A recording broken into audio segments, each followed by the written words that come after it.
Why your brain wants the weight back. Imagine losing 40 pounds. You finally fit into the clothes you wanted. Your blood sugar improves. You feel lighter, healthier, and more confident. And then the hunger comes back. Food starts occupying your mind again. Your appetite gets stronger, and slowly the weight starts coming back. So what happened? Did you lose your willpower? Did you suddenly become lazy? Or is something much more complicated happening inside your brain? The answer might surprise you, because your brain is not designed to help you stay thin. It is designed to keep you alive. And when your body loses a significant amount of weight, your brain can respond as if something is wrong. This is one reason weight loss can be so difficult to maintain. And it may explain something millions of people taking GLP-1 medications are now experiencing. Let's talk about it. For decades, we were told that losing weight was basically a simple equation. Eat less, move more, burn more calories than you consume. And technically, energy balance does matter, but that explanation leaves out something enormous: your brain.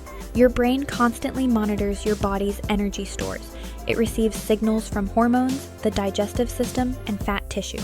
And when your body weight changes, these signals change too. That can affect hunger, fullness, food motivation, and even how rewarding food feels. In other words, losing weight doesn't simply change your appearance. It changes the biological signals your brain receives. And that's where GLP-1 medications become incredibly interesting. Drugs such as semaglutide and tirzepatide have transformed obesity treatment. You may know them by brand names such as Wegovy, Ozempic, Rebound, and Mounjaro. These medications don't simply make food disappear from your plate. They interact with biological systems involved in appetite and energy regulation. And researchers now have increasingly strong evidence that the brain is an important part of that story. In fact, research published in 2026 has been digging even deeper into how GLP-1 signaling affects neural circuits involved in appetite and reward. One NIH-funded study found that GLP-1 related drugs can influence reward circuits deep in the brain and reduce the motivation to eat highly pleasurable foods, at least in animal models. And another NIH study identified specific cellular signaling processes in brain regions involved in appetite that appear to be important for semaglutide's effects. So here's the fascinating part. GLP-1 medications may not simply be telling your stomach, "I'm full." They can also change how your brain responds to food. That means a person taking a GLP-1 medication may suddenly notice something they haven't experienced in years. Food is still there, but it doesn't have the same psychological pull. The cravings may become quieter, portions may become easier to control, and thinking about food all day may become less intense. But then comes the question nobody wants to ignore. What happens when you stop? This is where the story gets complicated. Studies have found that substantial weight regain can occur after stopping medications such as semaglutide. That doesn't mean everyone regains all the weight. And it doesn't mean the medication has failed. It means something important. Obesity is not simply a temporary problem that disappears once the scale goes down. The biological forces that contributed to weight gain can still be there. Think of it this way. Imagine you've been pushing a heavy spring downward. While you're holding it, everything looks controlled. But when you let go, the spring wants to move back.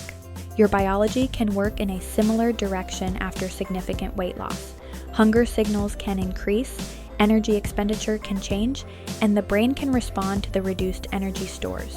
This is why telling someone, "just use willpower," is an incredibly incomplete explanation of weight regulation. Because willpower is only one small part of a much bigger biological system. And here's another fascinating discovery. Scientists are finding that hunger isn't the only thing involved. Food has a reward system. Your brain doesn't just ask, "Am I physically hungry?"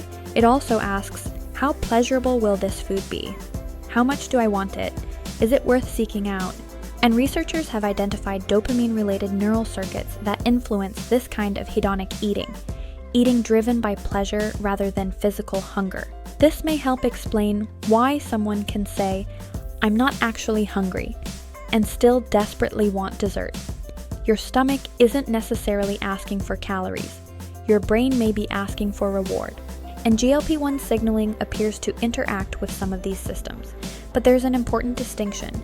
Scientists are still learning exactly how these mechanisms work in humans.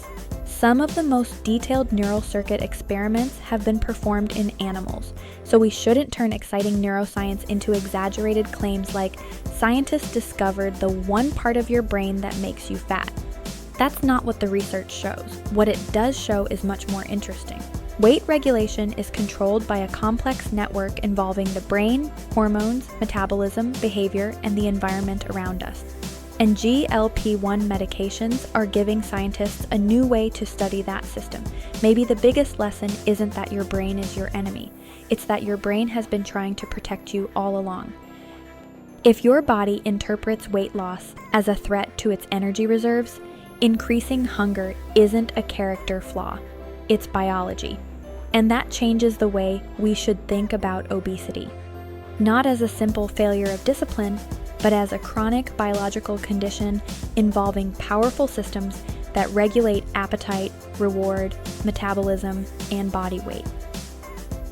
So the next time someone says, just eat less and exercise more, remember this. The question isn't simply why you can't lose weight. The much more interesting question is, why does the human brain make keeping that weight off so difficult? And scientists may finally be getting closer to the answer. Here's my question for you. If your brain actively defends your body weight, should long-term weight management be treated more like managing a chronic biological condition rather than a test of willpower? Tell me what you think in the comments, like, subscribe, and stay curious.